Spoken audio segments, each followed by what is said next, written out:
Samantala, tumutulong bubong sa ilang silid-aralan sa Mangaldan Central School.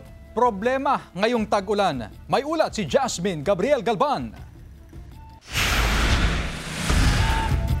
Problema ng ilang guro ang mga tumutulong bubong sa ilang silid-aralan sa Mangaldan Central School sa Pangasinan.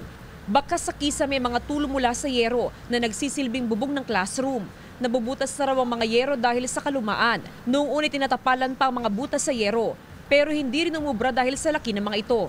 Talagang namutulog po yan, grabe po yung tulog. Parang mahirap po kasi nagmamap po kami pag everyday, pag malakas na po ang ulan. Tinanggal na ang mga kisaming nababad sa tubig sa ilang classroom dito nga sa Mangaldan Central School. Ito'y para matiyak ang kaligtasan o yung safety ng mga mag-aaral, lalo na tuwing oras ng klase.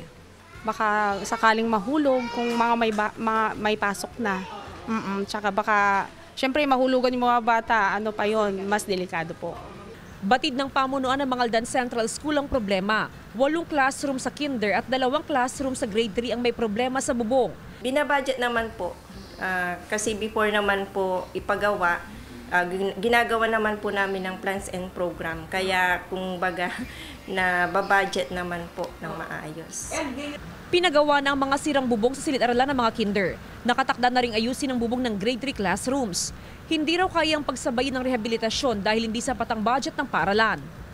Kasama si Jing Dakanay, Jasmine Gabriel Galban, One North Central Luzon.